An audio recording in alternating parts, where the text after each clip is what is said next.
Hi, beautiful souls. This is Sadhana and welcome to my channel. Today we are going to have a look at the Animal Wisdom Tarot, which came out in 2013 by Dawn Brunke, illustrated by Ola Liola, and the Spirit Animal Tarot on the left, same author, same illustrator, which came out earlier this year. I was really excited when I saw on Amazon that Dawn had come out with another deck because I'm always looking for decks to work with children, animal decks that are going to work well with tarot students who are just not comfortable working with cards with humans on them. And some people really like this deck. So I thought if I could get, a few extra cards, another deck entirely that feels safe and comfortable like the Animal Wisdom Tarot does, then that would be great. Well, I unwrapped the package and I pulled out the guidebook and I was a little surprised. So let me show you. So this one is packaged exactly the same as the Animal Wisdom, and we will go through all the cards in a moment. So it has this slide off piece, and then inside you have the cards and the guidebook. And so I pulled out the guidebook, same as the cover. Here is the guidebook from her original deck. All right, so they're exactly the same. They have the same color coding on the pages, which is really, really handy. And I started to look through this book and I thought, oh, these tarot cards look familiar. And I'm looking and I'm thinking, well, that's not very good. She didn't put the new tarot cards in this book. It has the cards that are from this book. And then I realized this is not a new tarot deck. This is a repackaging of her original deck. And it does not say that on Amazon. And I don't know where or how I missed out on that information. So now I have two copies with different packaging of the same tarot deck. So let me just talk about this for a moment. So both of these versions are still available on Amazon.ca. I'm not sure about other sources. And the price is approximately the same. I think the new version is about $1 more expensive. So you might want to, if you're interested in this deck, to go out and grab the older version, which is a little bit cheaper, unless you, for some reason, like the new packaging better. But the packaging is actually the same. It's just the cover of the box and the cover of the book that is different, and the back cover is different as well, too. The backs of the cards have remained the same, and the color looks very, very similar. Not too much of a color change. However, on the first card, the Fool card, the Coyote card, the color is slightly different, and the new deck looks a little bit more purple. I've decided that I'm not going to take the plastic wrapper off the new deck so that I can give this deck away.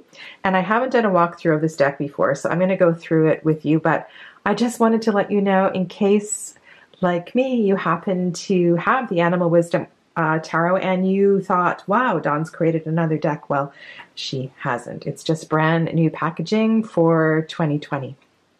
Let's have a look at the cards. Coyote, Raven, and Cat. For the majors, we do have keywords, which is really helpful, I think, in understanding the archetype of the majors. And I love in the Magician card how we have that reflection. To me, what looks like a wizard in the water.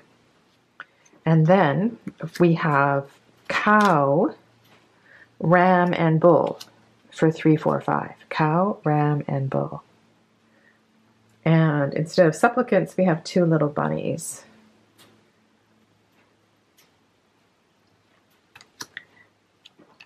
Six is honeybee. So the lovers, we have the sweetness of the honey. Pegasus for the chariot. And then we do have a human on the strength card. Owl is the hermit. 9. Sacred spinner.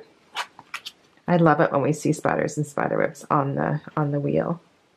And we have the cat there watching the sacred spinner. And for the Justice card, we have Bearer of Justice, the elephant. If you do use these cards, let me know if you use them with a particular kind of client or how you use them, if you use them for yourself. We'll have a look at the guidebook in a little bit because I think it's actually a very, very well done guidebook. So then 12 is Bat, Master of Suspension, which is not really a keyword that I would use, but perhaps talking about what suspension actually means and the different levels of the nuances of that word. Omen of Death. One thing I do love about this card is the energy around the moon. I think it's absolutely stunning. And then for Temperance, we have Angel of Alchemy, which is lovely alliteration. I quite like that. 15 is the Goat, Shadow of Liberation, which is a great keyword. And I love how this, we have the chain and then we have the garland here on this side. That works really well for me. 16, we have the serpent. So we have the fire-breathing dragon wrapped around a tower.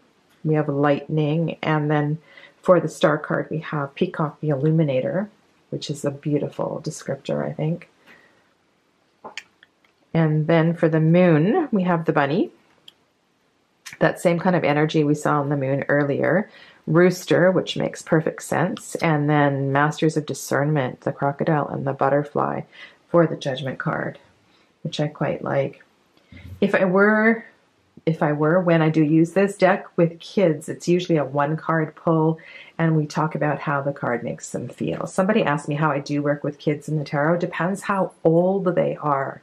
And sometimes it's just a matter of a creative writing process, or they come in for a reading with a parent and they have a particular question.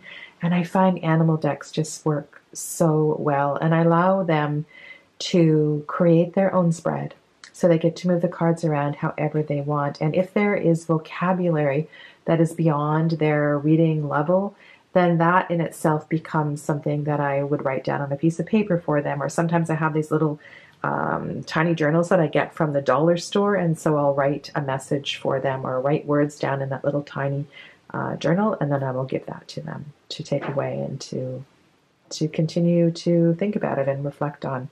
I think if kids have come in for a reading or their parents bring them in for a reading because they're curious about this stuff, then it's worthwhile my time, and I don't find anything wrong with that. So we have Awakening, which I said was the sun. Sorry. Yes, Awakening is the sun. Discernment. So 19, 20, and 21. The whale is so beautiful. So beautiful. The energy on that card. All-encompassing. So when we go to the minors, there's no keywords, which I think is really too bad because it would have been so much easier if there was a word associated with each of the minors. And I know there's a lot of different associations with every single card, and every card has a shadow and every card has a light side. But I just think, following through with the theme. So we have Snake and Ace of Branches, Ace, the salamander, and I love that sun with the reflection in the water. We have a little yin yang symbol hiding at the end of that wand. Here, you see that? Here and here. And then 4, it's a really pretty card. 4, 5, and 6. So 6 of branches. We have the hummingbird.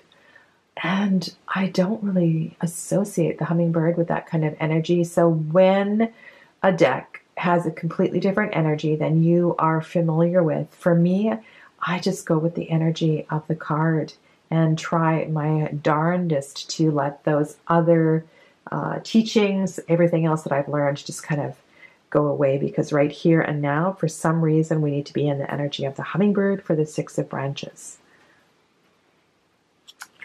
Okay, so 7 is that scary lizard. I forget what those are called, but I find them so scary. And then we have Jaguar, which I have a whole bunch of associations with myself through my shamanic training.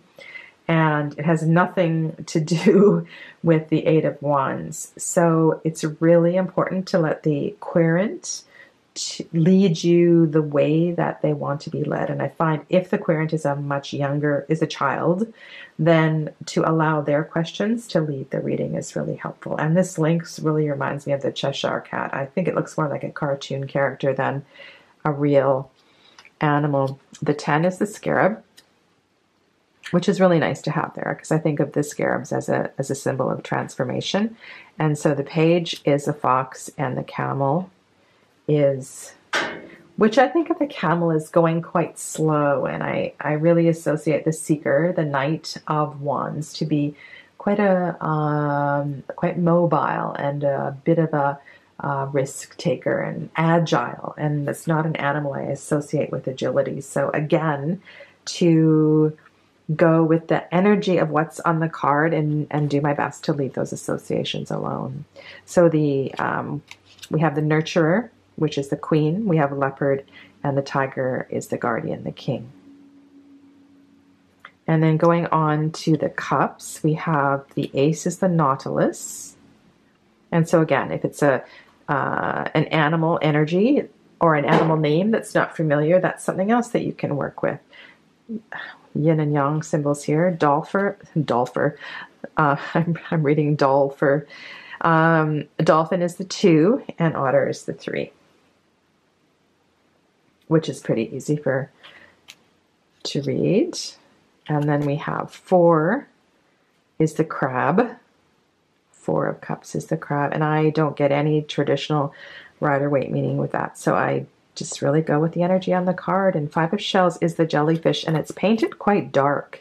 So I see this card as deeper in the water, and that's something I find that people can relate to. So what happens when you get so far below the surface that things are a little harder to see? And we still have a lot of brilliant color there, but that makes sense. And then we have the Manatee for the 6. And it's a very playful looking card. Very easy to read. So we have 7 is Sea Lion.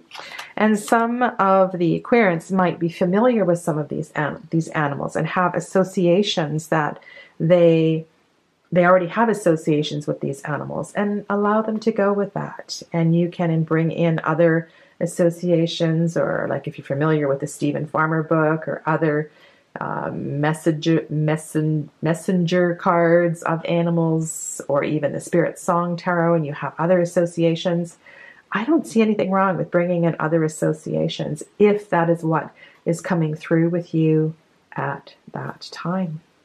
So 7 Sea Lion, 8 Octopus. Again, we are in a grayer looking environment, right? Either deeper below the water or the weather is a little darker, and that's pretty easy to speak to. And then we have the Salmon for the 9, which is kind of odd to me to have the salmon here, because the salmon work very, very hard to swim upstream to go back to spawn, and they are swimming really to their death.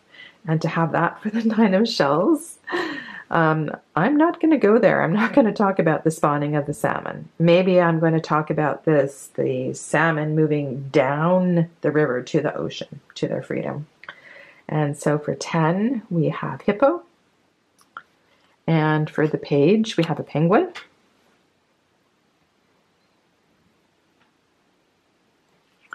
And then polar bear with the beautiful northern lights in the background, sea turtle, and shark.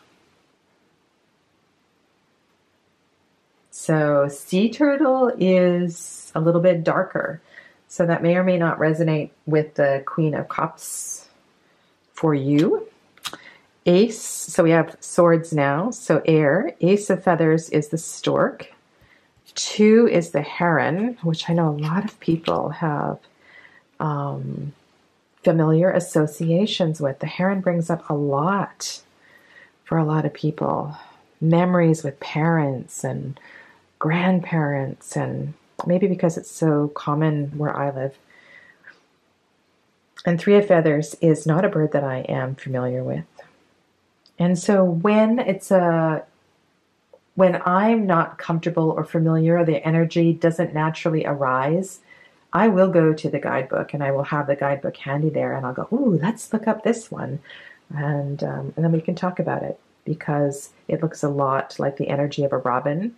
We have hearts on the breast, and we have these 3 feathers interconnected here, and it is a rainy, cloudy day, and I don't know, I think it's kind of fun to do things a little differently than you would normally do in a reading.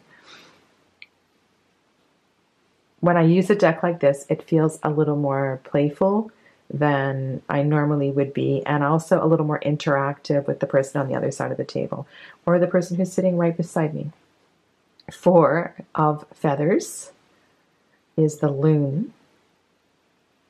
And if you know bird calls, that is another way to bring in the energy. So if you're familiar with bird calls, you may have associations of the particular noise, the sound that each of the birds makes. 5 is blue jay. The scavengers. They're just like crows around here. I think they're actually part of the crow family. 6 is the pelican. Feel free to correct me if I'm wrong. And then 7 is magpie. I know they're the same family, I'm pretty sure. 8 is albatross. And look what we've got down here. And I love this painting. And again, we have a human. Not too many humans in this deck, which it would be great for me if there were 0 humans in this deck. So we have the crow for the 9 of feathers. And it's just a absolutely stunning painting. For the 10, we have the vulture. And we don't have swords, but we do have feathers in perhaps a warthog. Not quite sure what the creature is intended to be. For the page, we have a parrot, and we have a falcon, which is great energy for the Knight of Feathers. That works really well. And then for the Queen and the King, we have the ibis and the eagle. And again, those birds just fit really well there. And then the last suit, the suit of pentacles, we have this amazing bison. So we have bison, monkey, and prairie dog, which you may know by another name. And then rat, donkey. Poor donkeys always get bad associations. But there's beautiful colors. The donkey has a lovely blanket over his burden. And then gorilla, 4-6. And we have a gorilla family there. I love the way that the pentacles are drawn in this deck. Okay, so 6, 7, deer, beaver, and wolf. This is the card on the cover of the repackaging. I would be really curious to know if any of you made this same error that I did and thought that Dawn had come up with a new deck. I'm not the only one. So 10 of fossils. So 10 of pentacles is there's a child with a bunch of different breeds of dogs. The page is a raccoon. And raccoons are quite mischievous. They're quite naughty. To me, I would put the raccoon perhaps as, I don't know, the page of fire. But we have different kinds of animals. Anyway. Then we have the llama for the seeker of fossils. And then the last 2 cards are pig and bear.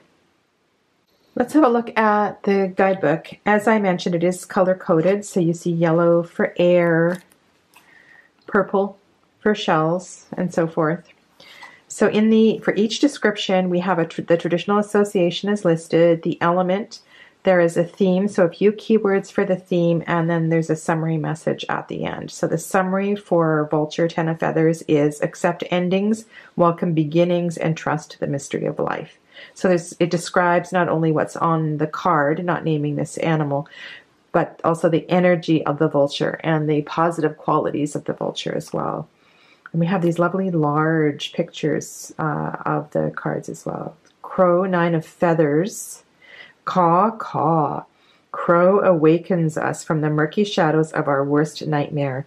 Alone and vulnerable in dark despair, we may lose ourselves in a flood of emotional pain. We fear our inner darkness because of all we suppress and ignore. Lost selves hidden away due to trauma, shame, or guilt. While this card signals a potential dark night of the soul, it offers the possibility of great awakening. It's a really thoughtful descriptions throughout the guidebook. So yeah, it's a really high quality book too. It's not one of those books that's the spine is gonna break. And I wanted to show you at the beginning. Where is it? So she has a sample reading, which is really nice, especially if you're working with this as a beginner. And then we have a Celtic cross. Honeybee Lovers Spread, 8-card reading. And there's a good amount of information at the beginning just to kind of figure out how to move into the deck and how to work with the deck. So I really do like this guidebook. Okay. Let's shuffle the cards and just pull 3 cards. These are a little bit bigger than a standard tarot deck. So you need... Not great for little hands. For riffle shuffling anyway.